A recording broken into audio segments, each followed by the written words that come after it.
नमस्कार दोस्तों, मैं डॉक्टर अतुल लोहिया। आज मैं आपसे इस वीडियो में बात करने जा रहा हूँ पब्लिक एडमिनिस्ट्रेशन ऑप्शनल सब्जेक्ट के बारे में। दोस्तों, यदि आप यूपीएससी सिविल सर्विस एग्ज़ाम की प्रिपरेशन कर रहे हैं और 2026 या 27 में एग्ज़ाम देने के लिए प्लान कर रहे हैं, तो ये एकदम सही समय है जब आपको अपने ऑप्शनल की तैयारी करनी चाहिए। अगर 26 में एग्ज़ाम देना है तब तो मस्ट और मैंडेटरी है कि आप अपना ऑप्शनल अभी तैयार कर लें। यद्यपि बहुत छोटे सिलेबस वाला सब्जेक्ट है पब्लिक एडमिनिस्ट्रेशन, लेकिन फिर भी मैं पर्याप्त समय देता हूँ ताकि आप मेरे साथ-साथ ही ऑप्शनल तैयार कर लें। इसलिए 5 से 6 महीने का समय लगता है। अभी से शुरू करेंगे तो जनवरी तक जाकर ऑप्शनल कंप्लीट होगा और हर हाल में तब तक आपको कंप्लीट कर लेना है, क्योंकि उसके बाद प्री पढ़ेंगे और फिर प्री और मेंस के बीच में इतना समय नहीं होता कि आप तब नए सिरे से पढ़ पाएँ। अगर 27 के लिए प्लान कर रहे हैं, तब भी ये बेस्ट टाइम है कि अभी आप एक बार एक राउंड अपना ऑप्शनल कंप्लीट कर लें। उसके बाद रिवीजन करें, क्वेश्चन प्रैक्टिस करें, मन करे तो अगले साल प्री के बाद एक बार दोबारा क्लास कर लें फ्री ऑफ कॉस्ट, ताकि 2027 के लिए पूरी तरह से तैयार हो जाएँ और आपके लिए फर्स्ट अटेम्प्ट ही लास्ट अटेम्प्ट हो। तो दोस्तों, आप में हो सकता है कि 3 कैटेगरी के लोग होंगे। कुछ ऐसे जो ये पूरी तरह से तय कर चुके हैं कि उन्हें लोक प्रशासन विषय ही पढ़ना है।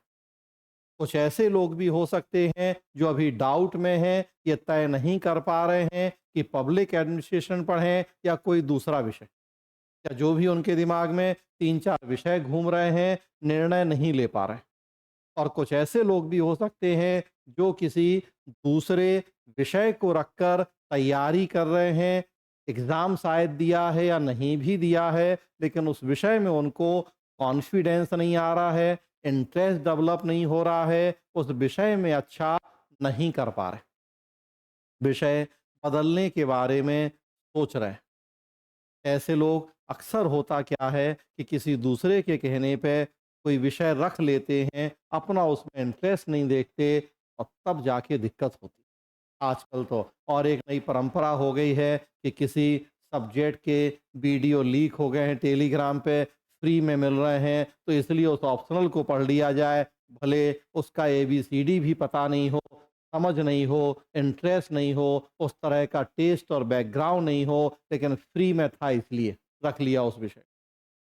तो कम से कम इस लेवल पे, जबकि आप सिविल सेवा परीक्षा की तैयारी कर रहे हैं, आज भी देश की सबसे प्रतिष्ठित परीक्षा है, कम से कम कुछ पैसे बचाने के लिए इस तरह का डिसीजन तो आत्मघाती ही होगा कि बस फ्री में कोई चीज़ मिल रही थी, इसलिए रख ली, इसलिए कर लिया, भले उसमें कुछ भी अच्छा कर पाएँ या नहीं कर पाएँ। तो तीनों ही कंडीशन में ये वीडियो आपको बहुत मदद करेगा। ऑप्शनल पॉइंट तय कर लिया तब भी, डाउट है तब भी, और कोई दूसरा विषय है जिसमें अच्छा नहीं कर पा रहे तब भी। मैं संक्षेप में आपको बताऊंगा कि किसी विषय का चयन किस आधार पर करना चाहिए और कैसे उसमें लोक प्रशासन किसी भी दूसरे विषय की तुलना में एक सबसे उपयोगी विषय हो सकता है। और फिर मंडे 4 अगस्त से हम एक फ्रेश न्यू बैच शुरू करने जा रहे हैं हाइब्रिड मोड में, मतलब ऑफलाइन ऑनलाइन दोनों। तो उसमें मैं डिटेल चर्चाएं करूंगा। शुरुआती कुछ ओरिएंटेशन क्लासेस होंगी जिसमें ओवरऑल मैं आइडिया दूंगा कि लोक प्रशासन क्या है, कैसे पढ़ना है, कैसे ये एक बेस्ट ऑप्शनल हो सकता है आपके लिए किसी भी दूसरे विषय की तुलना में।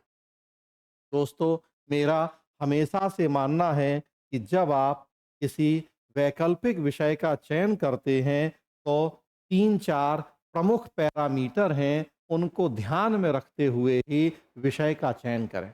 सबसे पहला मीटर पैरामीटर होता है कि उस विषय विशेष में आपका इंटरेस्ट कितना है। उस विषय विशेष में आपकी रुचि या इंटरेस्ट कितना है। दूसरा पैरामीटर होता है कि उस विषय का सक्सेस रेट क्या है। तीसरा पैरामीटर है कि उसका सिलेबस कितना बड़ा छोटा है। और चौथा पैरामीटर है कि वो विषय आपको जीएस में कितनी मदद करे। कुछ और पैरामीटर भी हो सकते हैं, लेकिन ये चार सबसे महत्वपूर्ण पैरामीटर है। सबसे ज़रूरी होता है आपका उस विषय विशेष में इंटरेस्ट।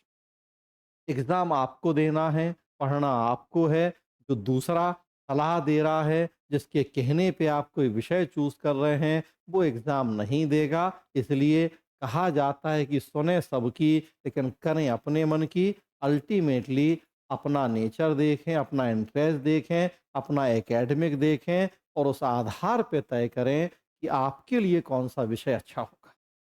हर विषय हर आदमी के लिए ना अच्छा है ना बुरा, ये पर्सन टू पर्सन वेरी कर सकता है। तो आपको अपने लिए अपने स्तर पे निर्णय लेना हो। विषय पढ़ें तो रुचि हो, और पढ़ें तो और पढ़ने का मन करे। ऐसा नहीं कि थोड़ी देर पढ़ा और आलस आने लगा, लगा कि अब किताब बंद करके रख। सक्सेस रेट भी देखें कि पिछले 5-7 सालों में यूपीएससी में उस विषय का सक्सेस रेट कितना रहा है। सिलेबस कितना बड़ा छोटा है। जीएस ऑलरेडी अपने आप में इतने बड़े सिलेबस वाला खंड है कि आपको कभी भी एक समझदार और आपका शुभचिंतक व्यक्ति ये सलाह नहीं देगा कि आप एक बहुत बड़े सिलेबस वाले ऑप्शनल को चूज़ करें। हमेशा ऑप्शनल अगर ऐसा चूज़ करेंगे जिसका सिलेबस छोटा होगा, तो आपके लिए ज़्यादा आसानी होगी। और प्लस उसके साथ-साथ कि जो ऑप्शनल आप रखने जा रहे हैं, 500 नंबर तो सारे ऑप्शनल तैयार करवाएँगे, लेकिन 500 के ऊपर आपको कौन-सा ऑप्शनल कितनी मदद कर सकता है। मतलब उसका जीएस में, निबंध में, प्री में, मेंस में और क्या-क्या आप हेल्प ले सकते हैं, आपको कहाँ कितनी मदद मिल सकती है। अगर मैं पब्लिक एडमिनिस्ट्रेशन के संदर्भ में बात करूँ, यहाँ यूपीएससी की पिछले 7-8 सालों की रिपोर्ट से निकाला गया डेटा है, जिसमें पब्लिक एडमिनिस्ट्रेशन विषय का सक्सेस रेट बताया गया है। सबसे लेटेस्ट रिपोर्ट आई है यूपीएससी की 2022-23 की, और उसमें पब्लिक एडमिनिस्ट्रेशन का सक्सेस रेट रहा है 8.6%, जो बहुत सारे विषयों की तुलना में बहुत अच्छा सक्सेस रेट है। अगर हम दूसरे विषयों के सक्सेस रेट से कंपेयर करें, तो यहाँ आप देखेंगे 8 विषयों का कंपैरिजन है। ये भी यूपीएससी के जो रिपोर्ट आती है उसी से निकाला गया डेटा है। 8 विषयों की कंपैरेटिव स्टडी है कि किसका सक्सेस रेट क्या है। मनोविज्ञान 11.8, हिंदी लिटरेचर 10.4, पॉलिटिकल साइंस 8.9, लोक प्रशासन 8.6, सोशियोलॉजी 8.5, दर्शन शास्त्र 7.5, भूगोल 6.1, हिस्ट्री 4.4। इस लिहाज से देखेंगे, अगर पब्लिक एडमिनिस्ट्रेशन का सक्सेस रेट टॉप पे नहीं है, तो बहुत बुरा भी नहीं है, बीच में। 2-3 विषय हैं जो सक्सेस रेट के मामले में इससे ऊपर हैं, डेटा है, इसको मैं या कोई भी बदल नहीं सकता। लेकिन ज़्यादातर विषय ऐसे हैं जो इसके सक्सेस रेट की तुलना में नीचे हैं। हिस्ट्री जैसा ऑप्शनल आप देखिए, केवल 4.4% सक्सेस रेट वाला विषय है। और केवल आपको यही एक पैरामीटर नहीं देखना, मैंने कहा साथ-साथ हम ये भी देखें कि इनका जीएस में कितना रेलेवेंस, कितना योगदान है, इनका सिलेबस क्या है। तो ये बात सही है कि पब्लिक एडमिनिस्ट्रेशन के सक्सेस रेट की तुलना में 2-3 विषय ऐसे हैं जिनका सक्सेस रेट बेटर है, लेकिन अगर हम बाकी पैरामीटर भी जोड़ दें, तो फिर सबसे आगे निकल जाएगा पब्लिक एडमिनिस्ट्रेशन, क्योंकि बाकी विषयों का एक तो सिलेबस बहुत बड़ा है और दूसरा जीएस में उनका उतना योगदान नहीं है जितना पब्लिक एडमिनिस्ट्रेशन का। पब्लिक एडमिनिस्ट्रेशन को छोटी-छोटी सी 26 यूनिट में डिवाइड किया गया है। इतना छोटा सा सिलेबस है कि अभी आप 2 मिनट का समय देंगे तो आपको वो 26 यूनिट हैं आपको याद हो जाएँगे। फर्स्ट पेपर जिसका नाम होता है प्रशासनिक सिद्धांत, छोटी-छोटी सी 12 यूनिट में बाँट दिया गया है और सेकंड पेपर जिसका नाम है भारतीय प्रशासन या इंडियन एडमिनिस्ट्रेशन, उसे छोटी-छोटी सी 14 यूनिट में डिवाइड किया गया है बस। इतना ही सिलेबस है पब्लिक एडमिनिस्ट्रेशन का, टोटल 26 यूनिट। आप किसी दूसरे विषय से कंपेयर करेंगे, हिस्ट्री का सिलेबस देखेंगे, कम से कम इससे 4 गुना है। 4 लोक प्रशासन मिलाएँगे तो एक इतिहास बने। हिंदी लिटरेचर का सिलेबस देखेंगे, कम से कम 2 गुना से 3 गुना होगा और दूसरे विषयों के सिलेबस भी इसकी तुलना में काफ़ी बड़े हैं। और प्लस जीएस में योगदान देखें तो कंपैरेटिवली बहुत कम है। हिस्ट्री से आपको मेंस में 100 नंबर के आसपास के प्रश्न मिलते हैं, प्री में 12 से 15 प्रश्न। हिंदी लिटरेचर का जीएस में ज़ीरो कंट्रीब्यूशन है। कभी-कभार अगर साहित्यिक पृष्ठभूमि का निबंध आ जाए तो अच्छी बात, अदरवाइज़ ज़ीरो। फिलॉसफी का एथिक्स के 4th पेपर में 30-40 नंबर का योगदान, वो भी फिलॉसफिकल क्वेश्चन कम होते हैं, एडमिनिस्ट्रेटिव अप्रोच वाले क्वेश्चन ज़्यादा होते हैं। साइकोलॉजी उसी तरह से 4th पेपर में 40 नंबर का योगदान। सोशियोलॉजी फर्स्ट पेपर जीएस का Indian society, second paper social justice, 50-60 number का योगदान बस। और अगर आप पब्लिक एडमिनिस्ट्रेशन देखेंगे तो एक तो सिलेबस इतना छोटा और ये कम से कम आपको 500 नंबर का कंट्रीब्यूट करेगा जीएस। जीएस सेकंड पेपर देखेंगे तो अगर आप आईआर को छोड़ दें तो ऑलमोस्ट सेकंड पेपर यहाँ से तैयार हो जाता है। ऑलमोस्ट पॉलिटी, कॉन्स्टिट्यूशन, गवर्नेंस तो है ही, सोशल जस्टिस के भी कई सारे टॉपिक, वीमेन एम्पावरमेंट वगैरह। थर्ड पेपर में आप देखेंगे जीएस इकोनॉमी के बहुत सारे topic, planning, budgeting, public sector undertaking, सरकार की फिजिकल पॉलिसी, मॉनेटरी पॉलिसी, बहुत सारे टॉपिक यहाँ। डिजास्टर मैनेजमेंट पबेट का टॉपिक है, इंटरनल सिक्योरिटी पबेट का टॉपिक, आतंकवाद, नक्सलवाद, पैरामिलिट्री फोर्सेस की भूमिका, लॉ एंड ऑर्डर एडमिनिस्ट्रेशन, हम पूरी यूनिट ही पढ़ते हैं। फोर्थ पेपर में थोड़ा सा फिलॉसफी साइकोलॉजी वाला थ्योरेटिकल पार्ट छोड़ दीजिए तो पूरा एडमिनिस्ट्रेटिव पार्ट और केस स्टडी, आप जब तक पब्लिक एक्ट की समझ नहीं है हल नहीं कर सकते।